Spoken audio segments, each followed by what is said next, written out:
And we are recording with Dr. Peter McCullough and Dr. Naomi Wolf on Friday, July 14th, 2023 at 5:13 p.m. Eastern time.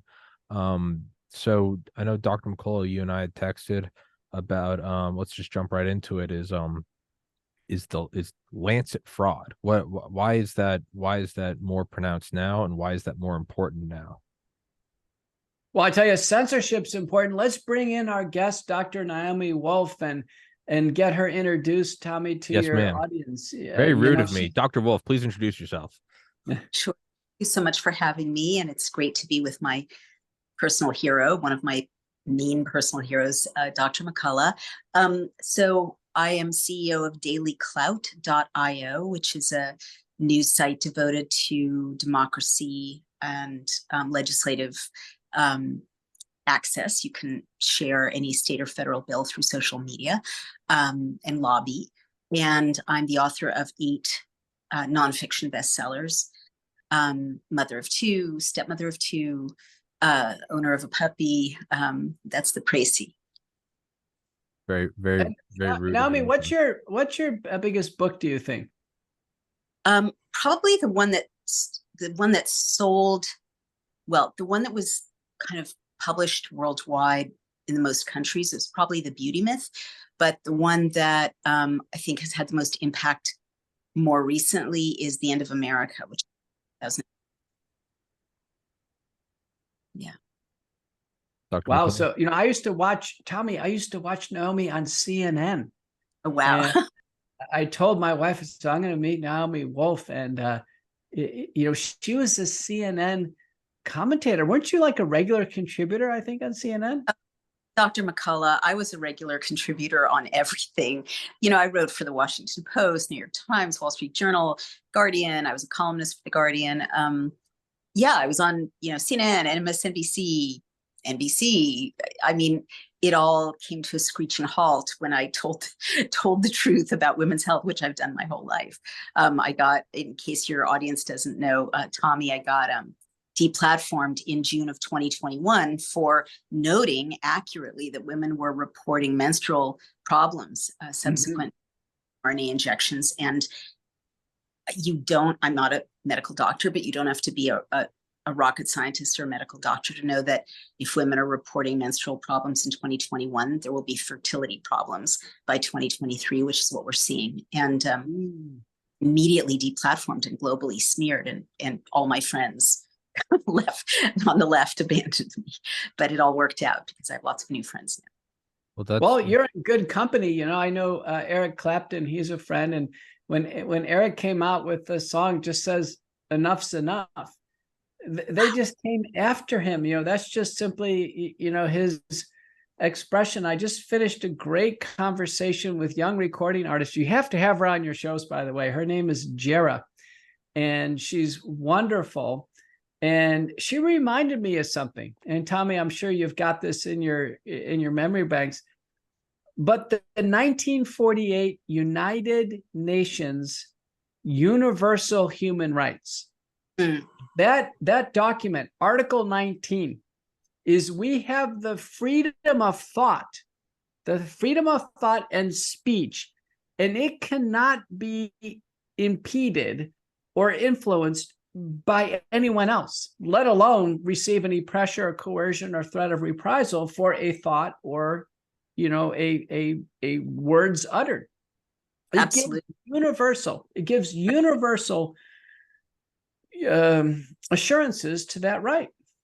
Well, and to chime in there, you're absolutely right. Like literally everything that happened to restrict our liberties globally from 2020 to 2023 to the present has been unlawful globally. Notably, those documents, those post-war documents that established a framework of international human rights law, also guarantee freedom from medical coercion and compel informed consent for any medical procedure and forbid experimentation on human beings without their informed consent. So all of what's happened to us is hugely unlawful, both domestically and internationally. It's not just unlawful, but in many ways, it can be characterized as outrageous. Let me just give you a little snippet of what I've dealt with today. So the American Board of Internal Medicine's convicted me of COVID misinformation, according to my Texas Senate testimony in March of 2021, and their COVID misinformation policy in September of 2021. So they've gone back in time and said, we created this policy that didn't exist at the time, and you violated it. And they've put me through a variety of procedures I won't bore you with, and they've, in a sense, convicted me. And we're at the part of appeal. So now I'm fighting for my life, my professional life. Do you know, listen to this, Naomi, did you know the American Board of Internal Medicine, which actually certifies about 800,000 doctors, so all the medicine doctors and all the specialists, all the GI, cardiology, that's all of us. It's a huge, probably the biggest of all the colleges. Do you know the American Board of Internal Medicine, listen to this, it's still on their website, December 17th, 2020, just 7 days after the release of Pfizer. You know what they put on their website?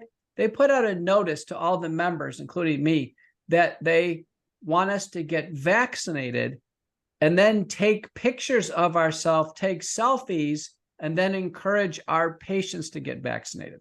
Unbelievable.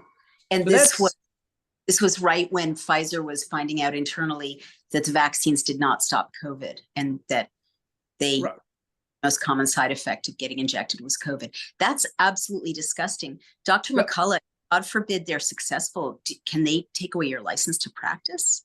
No, I'll still be able to practice, but I won't be able to contract with insurances. I'll never be able to hold hospital privileges. I may not be able to get malpractice insurance. So it's going to be a significant headwind. But let me tell you what, in my response letter, I have my, this is kind of my final response before the appeal. I'm still asking to drop it. I show the FDA slide from October 22nd, 2020, when the FDA told the world these vaccines are expected to cause myocarditis, multisystem inflammatory disorder, Guillain-Barré syndrome, blood clots, on and on. So I take that slide and I said, October 22nd, the FDA says to expect this, and you're saying to take these shots and take selfies. And we're just using it as an example, is the college was not egalitarian. They didn't have equipoise. They clearly had a predetermined bias that people should take these shots. And to go further, the college or the board never put out any safety warnings as the data changed. Warning, the vaccines are causing myocarditis. Warning, here's an update. To this day, they still encourage shots and selfies. If doctors are following what they're telling doctors to do, an average doctor is on their 7th shot. Jeez. Unbelievable. And all of those doctors in Canada who are mandated multiple shots are dropping dead. Well, they certainly have, I think, well over 130 now. So in the proceedings for the Royal College, I was in court 7 hours, and it was on Wednesday. I can tell you, they spent 2 to 3 hours trying to discredit me and get me disqualified as a witness. Oh my gosh. How did they? Well, I have 25 million hits on a Google search for me, 25 million. And there's probably tens of thousands of video clips, including Tommy's podcast, many more, your podcast. And so, they had a range of clips to pick from. So they picked some clips and they tried to disqualify me. And they just couldn't do it because I'm assiduous. I always cite the data. I'm very clear, dispassionate, and they just couldn't do it. And so when we finally got into some substantive issues about safety and they only picked one safety issue, which was Guillain-Barré syndrome, and they were trying to make the case it's rare. And of course, they had the citation showing it's not, and the rationale why it's not. And then on the efficacy side, they picked one study from University of California, San Diego, where the nurses were clearly getting COVID despite taking the vaccines. And they made the typical lawyer mistake, is they read the conclusions of the authors. And I tell them, listen, the authors work for a medical center. That medical center took COVID countermeasure funding, and those doctors were forced to take the vaccine. Their conclusions are not trustable. Now, the data we can discuss, But the conclusions with that heavy type of bias are never trustable. The conclusions, well, this is rare, or well, the vaccines work. No. Let's look at the data. So as she read the conclusions, I went right up to the data. I said 83% of people who got sick with COVID were fully vaccinated. So my interpretation is the vaccines don't work. So anyhow, that's just a little snippet of life. I'm involved in about 100 such cases right now as a pro bono expert, and then about 12 as either a plaintiff or a defendant. And it is just absolutely an entire endeavor of unnecessary tension, preparation, exhaustion afterwards, and it doesn't end there. I had reviewed with Naomi, Tommy, the most recent Lancet Gate, which is what you started out with, Lancet Gate. Lancet being, Lancet's like the New England Journal of Medicine of the world. So Tommy, have you heard a little bit about what happened? I know very little. I know that Lancet is, up until about 3 years ago was up there with, in the same, I guess almost like a Tufts newsletter. It was up there with a reputable source. Yeah, sure. Well, for sure. At the beginning of the pandemic, I published a paper in Lancet. They were fine. We were publishing about a gastrointestinal involvement of the infection. But something took over. Lancet published a fully fraudulent paper in 2020 on hydroxychloroquine from a fake database. Wow. And they left it up on the server for 2 weeks to scare people away from taking hydroxychloroquine. In fact, it prompted the FDA to put up a warning saying don't use hydroxychloroquine at all. And it was all fraudulent. Unbelievable. In terms of the fraudulent nature of all of this, I was talking to Dr. Harvey Rich the other day, and it made me think of, actually, I'm listening to a book right now. I don't know the author. It's about the CIA trafficking cocaine to the United States in the 1980s to a guy named I think Norwin Menezes to fund the Contras, I think. And to summarize the whole thing is, it eventually leads to like 2 cops like my age, and they arrest this guy and whatever for cocaine possession. And they go into his garage, and he's got all this equipment that he shouldn't have, like thermal vision, IR vision, and he calls his lawyer, and they track the number to Langley, where the CIA is.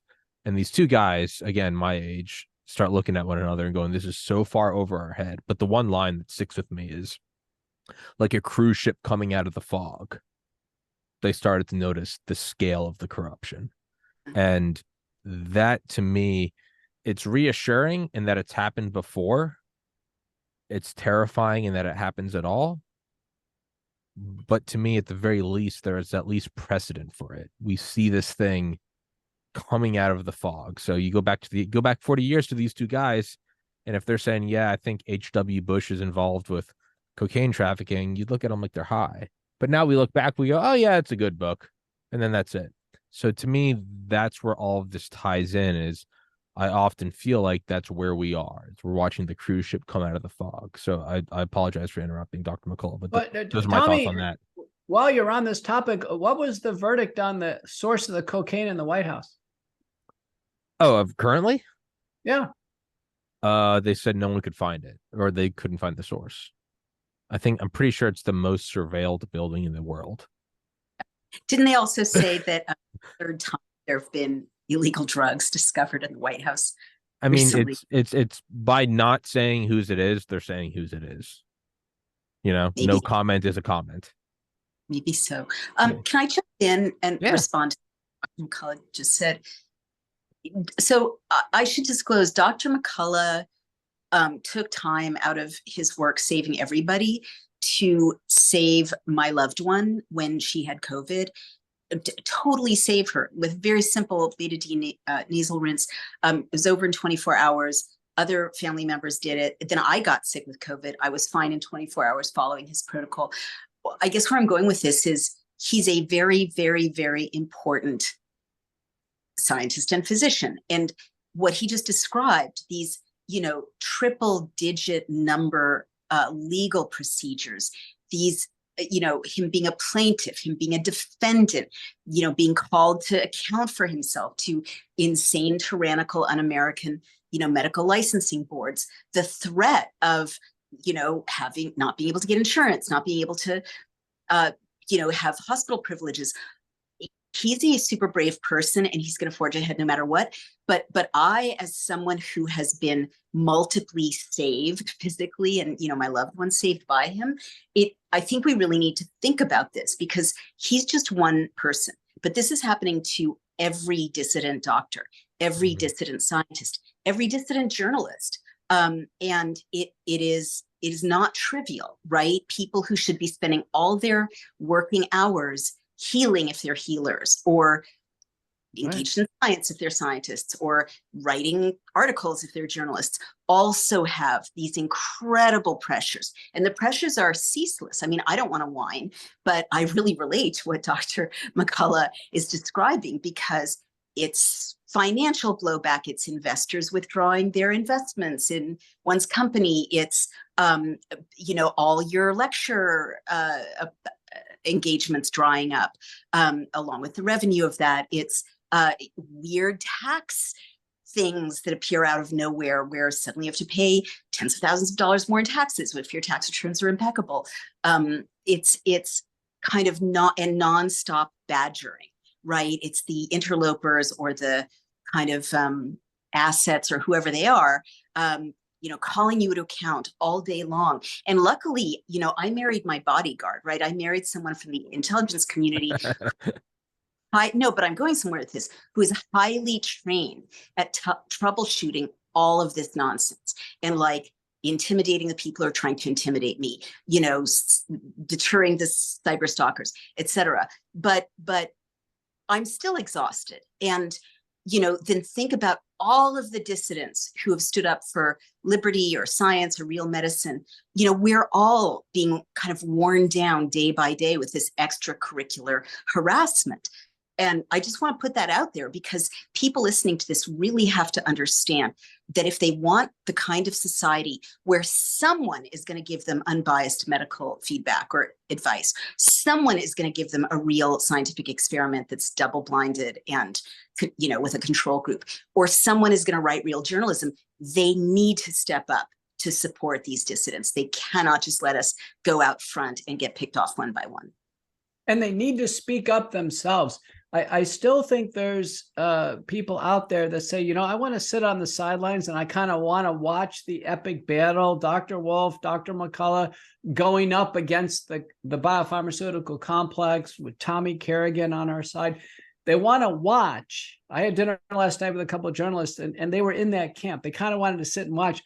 I said, you won't be able to watch forever. The way this is going, this isn't ending. This isn't like a storm that's just passing and is, quote, blowing over.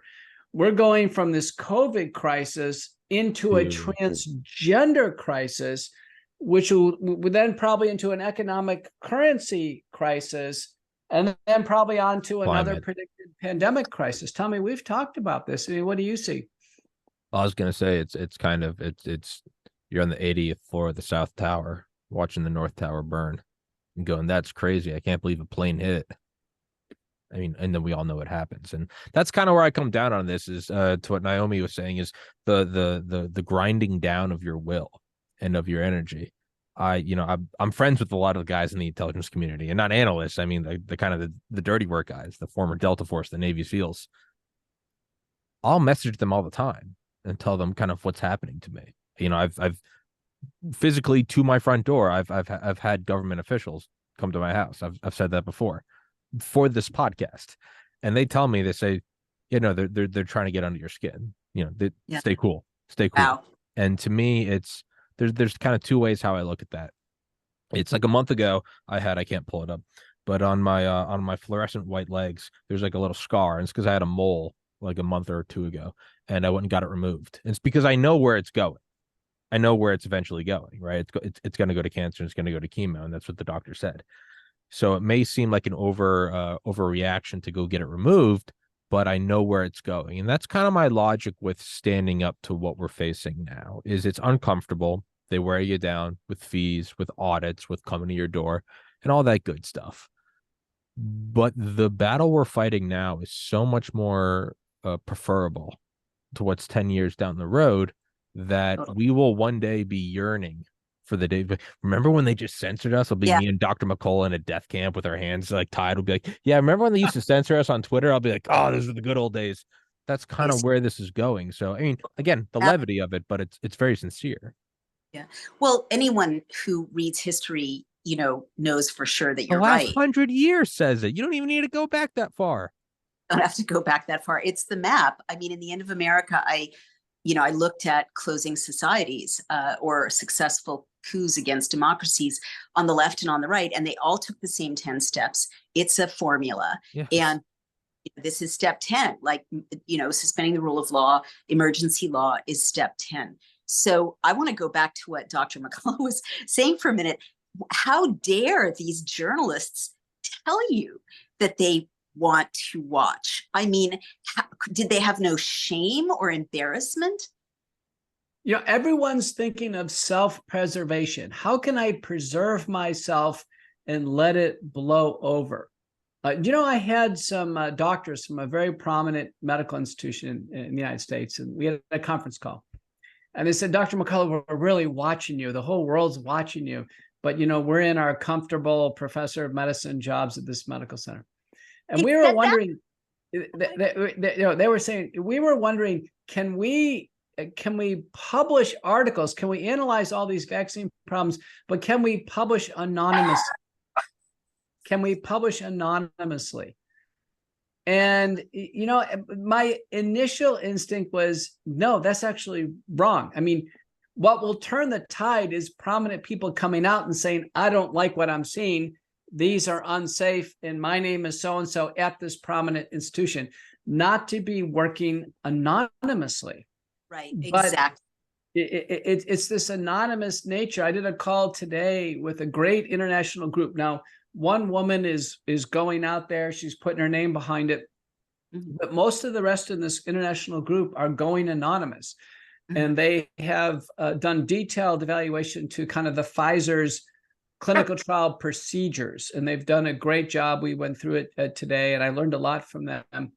But I really pressed one of the anonymous people. I said, you know, if you don't come out and, you know, say who you are and the reason why you don't like this, I don't think we're going to go as far. And he said, listen, I've got employees, I've got a company, I'm here in France, and I just feel like I have responsibilities to others. And I think that's going to be the tension. And by the way, it's going to get quickly off of us and this biomedical thing. I think it's going to move on to some much harder currency, financial things. People aren't going to like to see what's going to happen with the credit card system and their banks and things like this, Tommy. And we're not going to be, it's not going to be a medical thing where a doctor's going to have an opinion on this. And we're going to have to see, will people start to stand up and say, listen, I don't like what's going on? Yeah, absolutely. You're absolutely right. And, you know, I so relate. All day long in my inbox, there are people leaking me really important stories. And I can't use this unless you come forward or at least give it to me on background. And then they back away. And everyone always has a rationalization that's other oriented, like this guy in France. Oh, I have employees. Well, we could have done that. You know, we could have kept our comfortable jobs and our, you know, easy situation and let everyone die and be sterilized or get sick. But, you know, that way, like, moral compromise lies. I wrote an essay, and everyone will have to forgive me. I'm alone with this puppy in this house. So if I don't hold him, he will bark. Let's see the puppy. Come on, let's see. So jealous. Can you hold him up? Oh, we love dogs. Puppy will get more views than all of us combined, I guarantee you. Tommy, your viewership is skyrocketing right now. That's awesome. Hi, puppy. That's sensational. Anyway, thank you for letting me hold him. But where I don't know how to say this on camera without being kind of inappropriate, but my essay was titled, it's in quotes, "I'm not brave, you're just a P-SSY," end quote. Because I was getting all these emails saying, Naomi, you're so brave. Like, I'm not brave, you're just a coward. You know, like, stop telling me I'm brave. I don't want to be out front. I want you to be out front. I want to be behind you. You're just a coward. And people find so many ways to make it okay for themselves.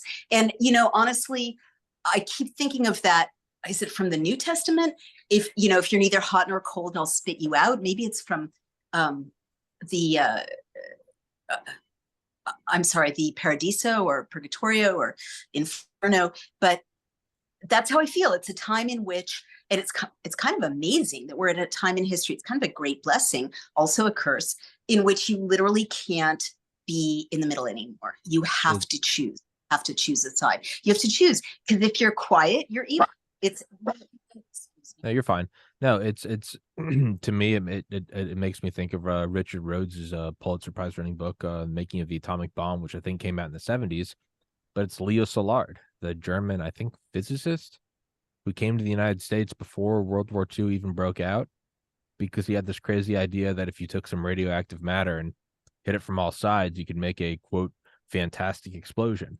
And he took a train out of Germany because he realized he took everything he owned. He went and lived in a hotel for like a week. He's this big fat guy. And then he came to the United States and he took a train out and he was like, I'm getting a train while you can still get out. But this was like a year before they even invaded Poland. So everyone's like, what are you talking about, man? But we now look at it and we're like, oh yeah, you probably got one of the last trains out of World War II. So the downside is that you're going to get ridiculed, which is a very big thing. No one wants to feel like an idiot. But anyone with any reasonable amount of foresight, where, I mean, I'm going to pick up this camera lens, right? I'm holding it right now. I'm not letting go of it, but I'm going to let go of it in a second. And I think you both know, and everyone watching knows what's about to happen, right? Okay. We all know where this is going. You can put your hand out and catch the lens. You can stop me from letting go of the lens. We all know where it's happening. The difference is, instead of something like a lens, it's so big. And I think, Dr. McCullough, you might have mentioned this in your book, that one of the reasons for not wanting to address these things are the implications of what it means. We don't want to look at the monster. We don't want to look behind the door. We go, there's no way. There's no way XYZ is happening. But it is. And I think the more, comfortable people get with it, the greater chance we have of kind of pushing it away. It's so true, Tommy. The example we use in our book is smoking. Yeah. Doctors supported smoking for 40 years. 9 out of 10 doctors support Lucky Strikes. Yeah. Right. From the time it was known, Sir Austin Bradford Hill conclusively showed smoking caused lung cancer. It was 40 years. And in the Pulitzer Prize winning book by Mukherjee, he outlines the fact that, the lead doctor at Johns Hopkins, the leading lung cancer surgeon in the world, was smoking as he was cutting out lung cancers, and was always denying the fact that smoking caused lung cancer. He himself died of lung cancer. That was in The Emperor of All Maladies, Mukherjee's book. You can't make this stuff up. Don't look for doctors to come out and say the vaccines were bad. We're now in our third year of this, and every medical society is fully still behind this. And by the way, Tommy, don't look for medical societies to change on transgender. Every single medical society now fully supports full-on puberty blockers, hormones, and mastectomies, penile inversion, vaginoplasties, metoidoplasties, and castration. Every medical society, Tommy. Why? Why is that, Dr. McCullough? What's the advantage for them? Why are they doing that? They are in some type of lockstep, just like with COVID, that you can't be explained. It's actually now on the board questions. A 10-year-old child's having some ambiguity about approaching puberty. The correct answer on the board exam is start puberty blockers. No. I think it is. Yes. I think you can explain it. I really do think that it's remove all definitions of normality. Left, right, 1 + 1 is 2, a man, a woman. Once you remove that, there's chaos, and then chaos demands order. And then you bring in the new order, 1984. Winston, what's 2 + 2? It's 4. What's 2 + 2? It's 5. That's what the answer is. So I don't think Dr. McCullough is right. It's lockstep, but it's not random. It's not insanity. It's by design. No, it is. It's by design. I just spent time with a recording artist. It was amazing. And she was telling me, in the recording business, this nudge theory is correct, that there are people or entities out there through this mechanism of nudge that are influencing, it's social engineering through music, through TV commercials, through a variety of things. And it's been going on for a long time, this kind of social engineering. Now it's just being amplified. We went through the terror of COVID and the vaccines, but we're in the thick of this with this transgender crisis that's really been thrown upon us. It's interesting. The doctors who absolutely refuse to treat patients with COVID, completely force the vaccines on their patients, they're the same doctors now who are fully on board with the transgender agenda. Unbelievable. I have to like chime in as someone who was like celebrated for 35 years for my book, The Beauty Myth. And I spent decades talking about and listening to people sharing their discomfort with their bodies when they were 12, 13, 14, 15-year-old girls.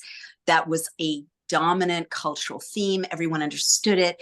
Everyone understood. And I'll just say this as a feminist, you know, given that being female still has, you know, 30% less money, you can be raped, you can be, you know, abused by someone bigger, you're considered less intelligent, et cetera, et cetera. If anyone, you know, like what 12, 13, 14, 15-year-old girl doesn't have a moment where she thinks, if I could just get rid of this, you know, my life. And we used to understand that, right? We used to understand how bad teenagers felt, boys and girls. Yeah. You know, that everybody goes through body dysmorphia. It's called adolescence. Everyone has trouble getting used to secondary sex characteristics. You know, that's the human condition. You're a child, you know, jump around everywhere and no one's weird to you. And then suddenly you have breasts or suddenly you have like a beard or whatever. You know, of course, it's going to make teenagers uncomfortable. So now you give them a magical way to erase it all. It is so corrupt to exploit the normal anxiety and kind of adjustment of teenagers to like adult bodies. It's shocking. What's the quote? You won't vote communism, but your children will. That's what it is we're all sitting here looking at it. The reality is you just have to control the minds of those coming up. Eventually we'll all die off. Even if we live the best of lives, we'll eventually die off. It will become the norm that, you know, these things that we have taken for granted of, you know, God, country, you know, respect your elders, they'll all be slowly erased. And we look at it and we go, it could never happen. But in the same way, if you went back 100 million years and you're some dinosaur walking around and there's a stream out in the west and someone said that's going to become the Grand Canyon, you'd be like, oh, shut up. But it does. So that's what we're looking at now, is you're preying on the impressionable minds. There's a reason why we take these young men and this is what we've been doing for well over a century, is we send them to war, because there's tribalism. You want to prove yourself. It's the masculine need to, I have to show that I'm a warrior. It's something based on billions of years of evolution, and it's old men, right? Old men preying on young men. Young men die for old men wars from All Quiet on the Western Front. It's the same thing. It's just, it's with a new twist. You're taking this thing, and then it's a mixture of virtue signaling, right? You want to be the doctor that says you're progressive. So it's all these things coming together to create this insane emergent phenomenon. Back to what Dr. McCullough said, and Dr. McCullough, I want you to chime in on this, is it's going to pivot from medicine, which although they are evil, they're not stupid. And I always say this, you have to respect your enemy. Like switching up muscle sets, right? Today I did shoulders. Yesterday I did biceps. You don't do them 2 days in a row because you're going to exhaust them. Well, you know, if you wanted to control society, you're gonna hit the medical system for a while. And then once people start standing up and growing a pair and talking back, you're gonna shift. And that's exactly what they're doing, is they're eroding different sets of people. So whether we move to a financial lockdown or a climate lockdown, that's where it's going, is they're burning through the people that will push back. Dr. McCullough, could you comment on that? Yeah, I think for sure. I think we're thinking similarly now. The COVID and is clearly in the house of medicine, and so is the transgender crisis. But it's interesting to point out to me, the most interesting thing is how simultaneous and how worldwide this is. Yeah. That's the interesting thing. Everywhere. Do you know Putin is trying to put down a transgender crisis in Russia? There's on the islands of Indonesia, it's going on. And you know, it's interesting. Transgender United States is late. Do you know, for years, the Netherlands and Europe is ahead of us on this. Wow. And you know, I can't. It's in Muslim countries. There's such a kind of That's respect insane. for countries. So surprising. well, yeah, I went to India and I was really astonished. We were swarmed by a bunch of pretty women, we thought, till they got close to the car. We were in Delhi. And my wife goes, they're men. They were actually men. You know, and I had been to India before years ago. I never saw it. But it's clear it's simultaneous. Now transgender is interesting. It's kind of running its course. Do you know about 2 weeks ago, the UK, they banned puberty blockers. Yeah. The whole country, they banned them. They said, listen, they cause harm, making the kids sick. We're done with this. And I think transgender will do a natural burnout. I give a lot of credit to my former and great friend and colleague, still my friend today, Stan Goldfarb. He's dean at the University of Pennsylvania. Stan saw this happening. He goes, I can't sit on the sidelines. This is awful. He started his own group called Do No Harm. He's showing up at the medical meetings where they're talking about transgender surgery and hormones, and he has his own table saying, no, this is wrong to do this. Good for him. I give Stan a lot of credit. Also, Miriam Grossman, you may have had her on your show already, Naomi. She's in her mid-70s. She's the senior most child psychiatrist in the world. Published several books from New York City. But Tommy, her book is called Lost in Trans Nation, two words. Yeah. And it is a how-to guide for parents to protect their children during this transgender crisis. She's wonderful. And here's a couple things I've learned from her. Just like Naomi said, there's gender ambiguity and discomfort as one approaches puberty is universal. Yeah. It's universal. In fact, it's probably more accentuated in kids with autism. And I've done a lot of scholarship there. Autistic kids actually may even have an accentuated gender dysphoria. But what Grossman says is that the cure for gender dysphoria is to progress through normal puberty, because the hormones become a male mind, a female mind, and that's the cure for it. The cure isn't to, as the medical boards say, rush in and prescribe puberty blockers and do surgery. Right. She hasn't show yet, but I'm really looking forward to it. I've seen her talk. I've seen your writing about her. I've seen her, I think, on other shows, and she's a brave woman.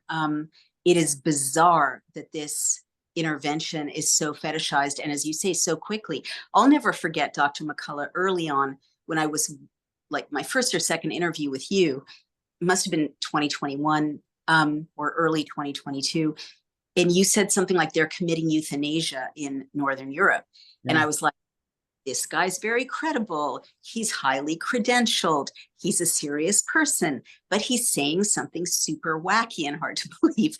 But I had to be open to the possibility that what you were saying was true. And you're the first person who said that, but indeed they were committing euthanasia in Northern Europe. Yeah, these are atrocities. I know we have hardly any time. Tommy, quick update. I have the world's largest autopsy study, meticulously researched, independently adjudicated with contemporary knowledge, submitted to Lancet, triaged to a lower journal. We respectfully declined. I moved on to a better journal for the main paper, but Lancet took it on its preprint server, made through all the checks. Everything was fine. 24 hours of surging downloads overnight. Lancet shuts it down. Says the methodology doesn't support the conclusions, which is, they didn't voice that at any point in time during the editorial correspondence. I think it's censorship. It's outside influence. But in our book, we call it the biopharmaceutical complex. I think somebody put pressure on them. Bottom line is we've moved on. The reprint now is on the Zenodo, the EU server. Tommy, I've never had this in my career. It's at 130,000 downloads and views. Typical scientific paper could be 5 to 50. Wow. I mean, this is extraordinary. Top line results of those who die after the vaccine, 73.9, it's directly due to the vaccine by autopsy. So the next person who dies out there and they've taken a vaccine, we would infer that there's on a more probable than not basis they died due to the vaccine. It's a compelling paper. I think the biopharmaceutical complex will do everything to keep it from coming out. And does that mean, I mean, it's so terrifying. Well, congratulations on all the downloads and surviving yet another censorious attack from what used to be a respected publication. But does that mean that 70+% of the people around us who have taken the vaccine are going to die from the vaccine? No, it just means of those who die. Now, fortunately, this Schmeling paper from Denmark has really, I think, been enormously helpful. Turns out a third of people now, when he takes the shot, they have no side effects. It's like taking water. And we found out that the Paul Erlanger Institute in Germany, which was supposed to be doing the quality control in this, they didn't even look at that batch grouping. It's almost as if they knew it was placebo, like John Leake broke the news on that. Now 2/3, there's some mild side effects, but there's a third batch, which is 4.2% of all the cases. That's where all the action is. So I think most people are okay. They'll probably need some detoxification, some medical care. But for the 4.2% who got the hot lots, watch out. They're on a rocky road. I was going to say, the hot lot hypothesis, but all kind of comes back to this. And I know we got a couple minutes left is what you're just saying with the downloads is I always think of like the panopticon. The panopticon is a circular prison where someone in a guard tower in the center can see every cell, but people in the cell can't look to the left or the right. So everyone thinks they're being watched all the time. And if you put tinted windows on the guard tower, they can't, it's a whole thing. You don't know that you have cohorts, right? If I'm in a stadium, if we're all in a stadium and I say, hold up your hand if 2 + 2 is 4, and everyone holds up their hand. Even if you don't know the answer, you might look around and go, everyone's saying it's 4, so I'm gonna raise my hand too, right? But if you're alone, and I go, are the vaccines killing people? And you go, they might be, and then I tell you, and if you're completely blocked off from everyone else, I could even maybe twist reality. I could look at you and go, by the way, Naomi, like no one else thinks the vaccines are hurting anyone. I just wanted to let you know you're gonna buckle because you're a human, and that's where I think this comes in. And to your downloads and to the views of this podcast, how I know the vast majority of people are interested in it and how the social media analytics and displaying of the analytics is not accurate is that it doesn't matter who I interview. Everyone logarithmically watches these episodes. Not a guy that walked on the moon, not a Delta Force operator, not someone who, I've had on a woman who dated Lee Harvey Oswald, who killed JFK, allegedly. They don't touch it. What people want to see is anyone talking about vaccine injury. That's how I know that it's like the meme says, if the situation was hopeless, their propaganda wouldn't be necessary. And that's why I know it's important to keep pushing. And Dr. McCullough, I think you just backed that up with your new paper that's being downloaded. So it's not all for naught. It's the vast majority of people are still grasping for it. Dr. McCullough. Well, as Lancet or this biopharmaceutical complex, as they attempted to silence the message, all they did was actually amplify it. It exploded out there in the world. So it's not all for naught. I think we're in a phase right now, and it seems dark because we're in it. If you just woke up from a coma yesterday and you had no memory of anything about this universe, and tomorrow is November, and you just saw the sun setting and it got cold, you'd say this is a pretty dark, depressing planet. But to anyone with any remote understanding of this world would be like, yeah, no, dude, it's just winter. Spring's coming. We're good. You gotta buckle down, man. Yeah, you're gonna gain some weight. Everyone does. We're good. That's what I think we are in right now. So if we look to history, these things don't happen overnight. And I think right now we are in the midst of it. As Winston Churchill said, if you find yourself walking through hell, keep walking. I think that's where we are. But I think so long as we keep I wouldn't still be doing this. I'd be hiding in the woods with a gun if I didn't believe this. I really do think we're going to be fine. We just have to keep pushing. Well, sounds like a good place to end, Tommy. Thank you so much for those encouraging words. And Dr. Wolf, I'm so honored to be back on with you. Well, thank you so much, Dr. McCullough. I too am so honored to be on with you. And Tommy, what a wonderful discussion, what a wonderful platform. And it's delightful to talk to you about these important things. And I think you're right. I mean, it depends on us, right? And our listeners. But if we don't stop fighting, we will get through this walk through hell. We're good. We're good. It's bad right now, but we're good. We're gonna make it. We got to fight via iPhones, man. We're not storming a beach. This is pretty, as far as wars go, this is pretty relaxing, right? So I think we're gonna make it. I don't know. Keep praying, keep believing in God. We're gonna be good. But I know you guys got to run, so we'll wrap this up. Dr. McCullough's obviously been on here like 30 times. Dr. Wolf, you just got a taste of how much I run my mouth and act like an idiot and can't stay on one topic. So thank you for your patience. And thank you both Tommy, for be coming good. on here. Thank you. Bye-bye. Yes, sir. Dr. Wolf, very nice to meet you. And guys, thank you for watching. Please go into the description. You can follow both of them online and all that good stuff. And until next time, thank you so much. Dr. Wolf, it was a pleasure. Dr. McCullough is gone. I'm sure he has patience.